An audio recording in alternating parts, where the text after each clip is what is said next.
Hi everyone, welcome to our first video. Today we're going to show you how to make Hong Kong style chicken pot. There are two parts to this meal. The first part is the chicken pot itself, and in the second part, we will use the leftover chicken pot sauce and turn it into a hot pot. Without further ado, let's look at the ingredients. For the chicken pieces, we have chopped them into smaller pieces. In Hong Kong, they're usually served smaller than what I have here, so feel free to make them even smaller than what I have here. I've separated the thigh pieces from the breast pieces because of different cooking times. The thigh pieces would need longer for the connective tissues to break down and for the meat to become tender, whereas for the breast pieces, they would need to be cooked in high heat for a relatively short time to make them stay juicy and moist. In terms of marination and sauces, I used cinnamon, galangal, cloves, anise, and Szechuan peppercorn.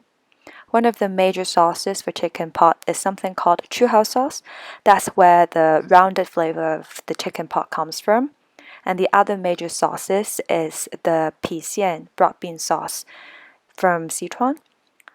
And the last sauce is the Oyster Sauce. And on top of that, some onions, and not shown here is coriander for garnishing.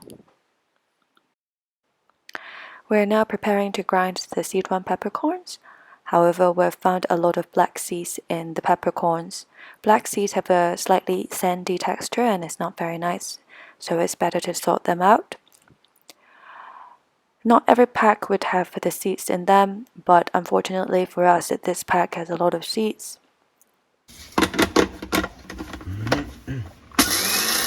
So this is the ground Szechuan peppercorns, and we have all the spices for marinating the chicken now. To marinate the chicken, I first added cinnamon. Cinnamon has quite a subtle flavor, so I'd add quite a bit to cover all the pieces I have here. And then the second spice here is galangal. Galangal goes very well with chicken. There's actually another Chinese dish which we uses galangal with chicken and then dip the chicken into a sauce made of oil and green onions. The third spice I added just now is cloves. For cloves, I would be very cautious of adding too much because it has quite an intense and bitter flavor. The fourth spice here is star anise. So star anise together with cinnamon, I guess, is probably the most common Chinese marination spices you can find. And the last one is the Szechuan peppercorns that we just ground. Depending on how tangly you want the chicken to be, you can adjust the amount. What follows now is just to mix the chicken pieces well with all the spices we added and then let the chicken pieces sit for around 15 to 30 minutes. The marination time for chicken is relatively less compared to other meat as they absorb all the spices quite well in a short amount of time. When you see the colors of the chicken pieces become a lot more even than before, you know the spices now well mixed in.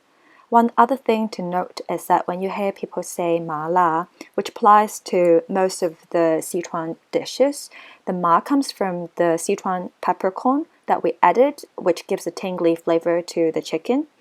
And in our case, for the la part, which is the spicy part, it would come from this broadbean sauce that we will add later.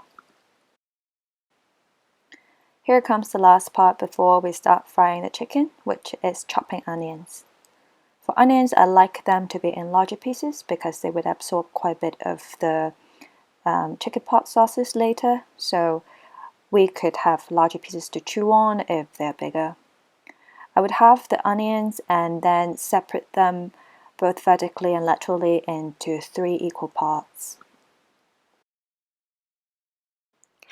So we're now frying the chicken. There are a few things to note when frying chicken. The first and foremost being never cram the pan. That is because steam needs space to evaporate quickly for the browning to happen in time before juice leaks from the chicken. When the pan is crammed and becomes watery, the chicken would be stewed rather than pan-fried. Secondly, We need to be conscious about the different cooking times for different parts of the chicken. In our case, we separated the breast pieces from the thigh pieces. That is because thigh pieces need longer cooking time. After browning the thigh pieces, we would put them in an oven at 150 degrees Celsius for 30 to 60 minutes. That is to ensure their connective tissues to properly break down the meat to become tender. Whereas for breast pieces, which are often butchered by many people, and also because a lot of the online recipes would ask you to cook chicken at 75 degrees for bacterial death. But chicken breast at 75 degrees would be rather dry and unpalatable. An alternative solution to achieve the same bacterial death is to cook chicken at around 65 degrees instead, but for longer. We suggest after browning the chicken pieces, put the breast pieces into the oven at 65 degrees for around 10 minutes. We can keep them juicy and moist this way. We'll fry up some onions, and as the onions turn brown, we'll start making the chicken pot sauce. The first sauce I'm adding to the mixture is Chu Hou Sauce. The proportion of Chu Hou Sauce to Broadbean sauce is 2:1. That's because the Chu Hou Sauce has a more rounded flavor compared to the Broadbean sauce, which has a more intense flavor. It's advisable to make more sauce at this point. That's because you'd need the leftover sauce for the second part of your meal, which is the hot pot. Of course, when you have the hot pot and decide that the flavor is not strong enough, you can always add these sauces directly into the hot pot. Notice how we did not add any of these sauces to the marinade of the chicken. The reason behind is these sauces contain sugar, and if we added them to the marinade and pan fry the chicken would get burnt very easily. Also, we're trying to reduce on oil, so we're not adding any oil when pan frying or stir frying. We're just using non-stick pans instead. When the sauces are heated up, dilute the mixture with water.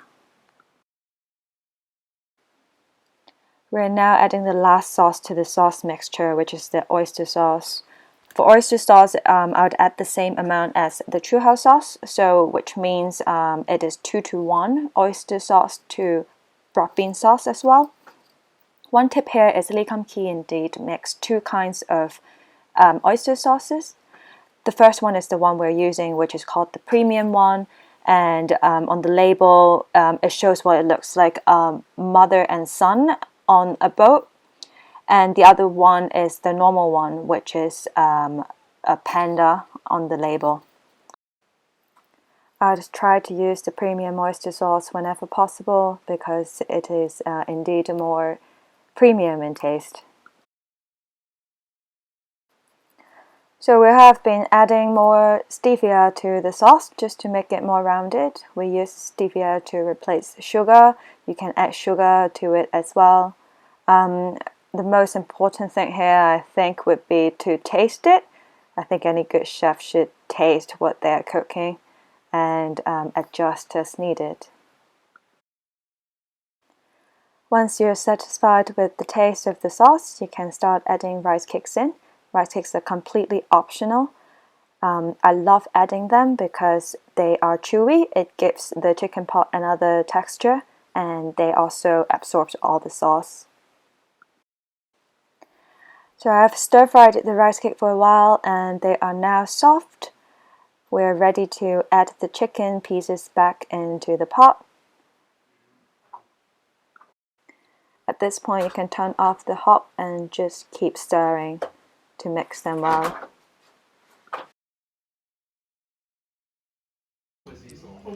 Here you go. Just add some coriander on top for garnishing and you're done. After finishing the chicken, go ahead and add some hot water into the pot. You now have a hot pot with all the flavors from the chicken pot you have just finished. Add all the goodies you'd like into the hot pot. For me, my favorite goodie has to be the homemade udon from our pasta machine. We'll teach you how to make homemade udon next time. Enjoy!